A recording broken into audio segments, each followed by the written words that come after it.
मैं हूँ डिम्पल और आप सुन रहे हैं माई लिटिल वाइफी। आइए जानते हैं इस कहानी के बारे में। वो अब अपने कमरे की ओर चल दिया तो आरोही भी उसके पीछे पीछे आई। वो अब अपने रूम के दरवाजे पर रुका। क्या, मेरे पीछे क्यों आई? अपने रूम में जाओ, वो मुड़कर बोला तो आरोही का मुंह बन गया। मुझे लगा हम साथ कॉफी पियेंगे, वो मुंह बनाते ही बोली तो शौर्य अपने कमरे का दरवाजा बंद करता हुआ बोला, नहीं मुझे काम है, तुम जाओ अपने रूम में। आरोही मुंह बनाती हुई चली गई। वो अब अपने रूम में आई। रिद्धि सो चुकी थी। वो बालकनी में आकर चेयर पर बैठी और सुकून से कॉफी पीने लगी। कुछ देर बाद ही वो अपना कप लेकर नीचे आई। वो अब सिंक में अपना कप धोने लगी।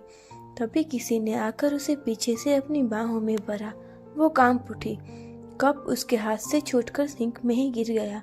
वो जल्दी से पीछे मुड़ी और पीछे खड़े रुद्र को धक्का दे दिया। हिम्मत कैसे हुई तुम्हारी? हाँ, पागल हो गए हो क्या? गुस्से से बोली। उसके धक्के से रुद्र को गुस्सा आ गया। वो उसके पास आकर उसकी बाहों को जोर से पकड़कर बोला, अपनी औकात में रहो, समझी? तुम जैसे 17 मेरे साथ सोने के लिए रेडी रहती है। बोलते हुए उसने उसकी बाहों पर अपने हाथ और कस दिए। आरोही को बहुत दर्द हो रहा था। उसने अब उसे जोर का धक्का दिया और उसके गाल पर थप्पड़ रसीद दिया। वो अब वहां से भागकर अपने कमरे में चली गई। उसे बहुत रोना आ रहा था, लेकिन वो आकर रिद्धि के पास अपनी जगह पर लेट गई। आंखों से आंसू बह गए। रुद्र उधर गुस्से से तिल मिलाया हुआ था। उसने अब कुछ तो सोच लिया था जो वो कल करने वाला था। आरोही रोती हुई सो चुकी थी। अगली सुबह रिद्धि रेडी हो गई। आज शादी थी, लेकिन आरोही अब तक सो रही थी। उसने उसे जगाया, लेकिन वो कुछ देर बाद उठने का कहकर वापस सो गई। रिद्धि अब नीचे चली गई। घर में चहल पहल चल रही थी। सब रेडी हो चुके थे। शौर्य ऊपर रेलिंग के पास खड़ा सब देख रहा था। उसे जब आरोही नहीं दिखी तो वह उसके कमरे की ओर चला गया। दरवाजा हल्का खुला ही था। शौर्य ने देखा वो अब तक सो रही थी। वो अपना सर हिलाता हुआ उसके पास आया।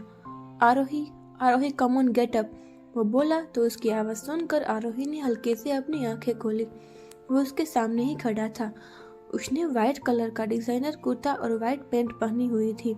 बालों की हमेशा की तरह हाफ पोनीटेल बना रखी थी। आप एकदम झकाश लग रहे हैं, वो उठकर बैठती हुई बोली। उसके वर्ड सुनकर शौर्य ने उसे घूरा और बोला, जल्दी से रेडी हो जाओ। बोलकर वह चला गया। आरोही का मुंह बन गया। वो अब उठती हुई बड़बड़ाई, बंदे की तारीफ करो तो भी दिक्कत हो जाती है। बोलती हुई वह वॉशरूम में चली गई। कुछ देर ही हुई थी कि उसके कमरे में रुद्र आया। बेड पर आरोही का लहंगा रखा हुआ था, जिसे आज वो पहनने वाली थी। रुद्र ने उसका ब्लाउज उठाया और उसके साथ कुछ करने लगा। उसके बाद वो चला गया। आरोही नहाकर आई। उसने अब अपना लहंगा और ब्लाउज उठाया और चेंजिंग रूम में चेंज करने चली गई। चेंज करके आकर उसने अपना दुपट्टा लिया और ड्रेसिंग टेबल के सामने जाकर लगाने को हुई कि उसकी नज़र अपनी बाह पर बने निशान पर गई।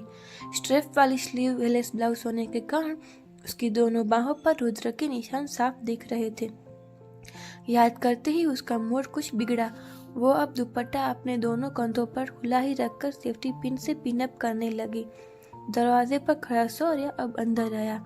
आरोही का हाथ नहीं पहुंच रहा था तो वो अब आकर उसकी हेल्प करने लगा।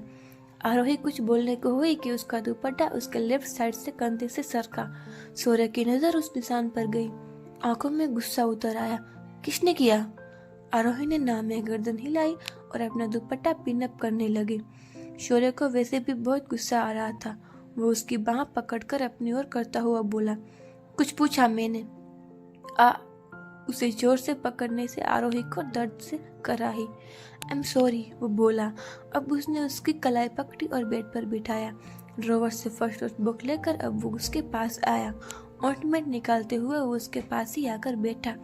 उसने अब उसका दुपट्टा हटाया और ऑइंटमेंट लगाने लगा। फिर दूसरे कंधे से भी दुपट्टा हटाते हुए दूसरी बाह पर भी लगाने लगा। आरोही एकटक उसे ही देख रही थी। उसके चेहरे पर हल्की मुस्कान आ गई। उसका ब्लाउज कुछ डीप था, जो देखकर वो उसके चेहरे की ओर देखते हुए ही उसका दुपट्टा वापस उसके कंधे पर लगाते हुए बोला, मैंने कहा था ना, यहाँ ऐसे कपड़े मत पहनो। वो उसके कंधे पर दुपट्टा पिनअप करते हुए बोला तो आरोही का मुंह बन गया। मुझे नहीं पता था यहाँ ऐसे कपड़े नहीं पहनने हैं, मैं यही लेकर आई हूँ तो यही पहनूंगी ना, वो बच्चों सा मुंह बनाकर बोली। वो बोला और उसके दूसरी साइड आया और दूसरे कंधे पर दुपट्टा लगाने लगा। ये टूट रहा है, वो उसका ब्लाउज देखकर अचानक से बोला, जिसकी ड्रेस बस टूटने ही वाली थी। क्या? वो बोली और ड्रेसिंग टेबल के पास आकर देखने लगी। ये ऐसे कैसे, अब मैं क्या पहनूं? वो परेशान होकर बोली।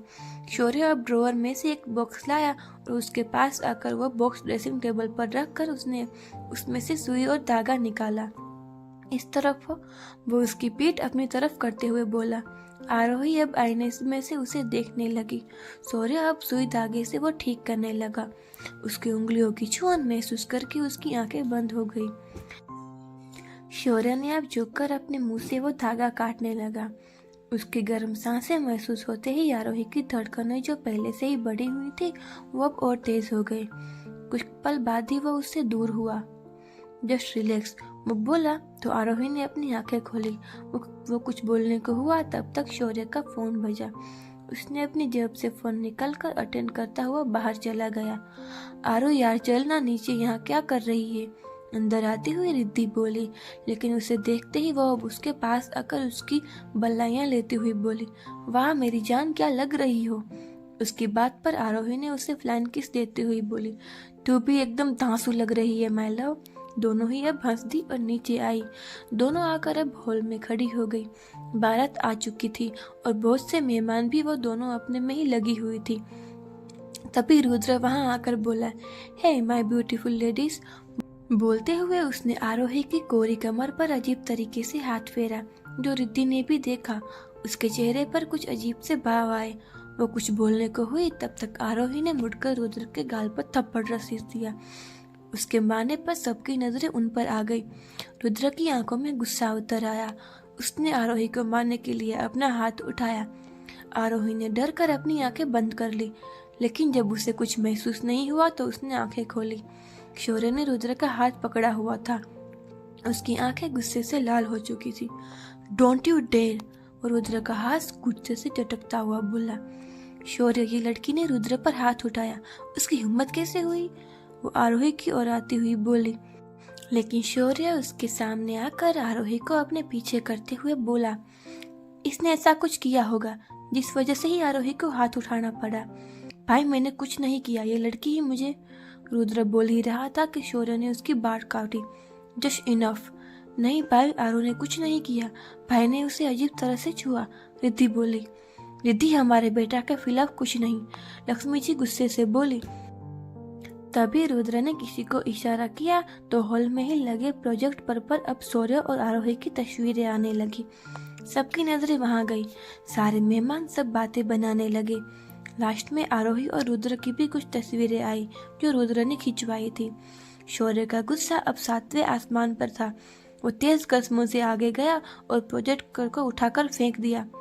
देखा, ये लड़की ही हमारे घर के लड़कों को लुभा रही है, यही ऐसा चाहती है, तो रुद्र भी क्या गलती है? लक्ष्मी जी बोली। मैंने कुछ नहीं किया, सच में मुझे नहीं पता ये फोटोज। आरोही बोलते बोलते रोने लगी।